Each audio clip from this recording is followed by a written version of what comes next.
Hello everyone, welcome to exam 101।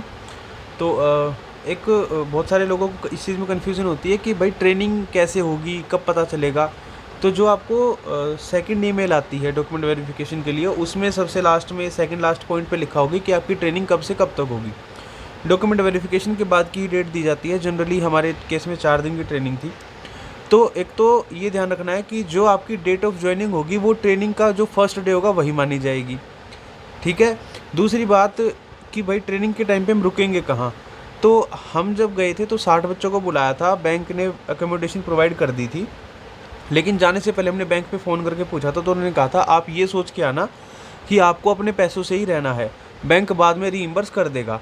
अगर इतने सारे बच्चों का बैंक एक साथ में अकोमोडेशन नहीं करवा पाता है तो आपको खुद से रहना पड़ेगा, बाद में रीइम्बर्स कर देंगे। अदरवाइज़ बैंक कोशिश करेगा आपको स्टे प्रोवाइड किया जाए। तो इसी तरह से सोच के जाना भाई, कुछ पैसे ले जाना अपने एक्स्ट्रा अगर आप दूर से आ रहे हैं तो। ठीक है।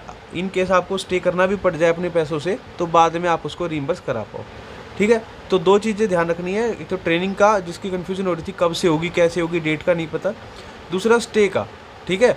तो आप अपने या तो वो कराएंगे स्टे, जनरली होटल अप्सरा में कराते हैं। लेकिन अब ये नहीं है ना कि इसमें बहुत सारे बच्चों का कराते हैं। जैसे हमारे टाइम पे 60 बच्चे थे तो लगभग 47 ने ज्वाइन किया था। उसमें से भी कुछ खुद आस पास से थे तो खुद से आते थे। अब बुलाया है सभी बच्चों को, 100 से ऊपर तो बच्चे सिर्फ ऑफिस असिस्टेंट ही हैं।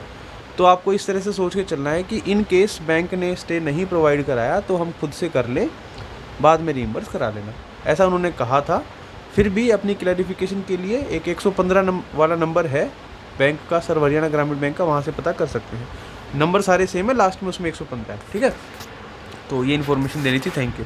ये ब्रांच है जो मुझे अलॉट हुई है पानीपत में। ओके।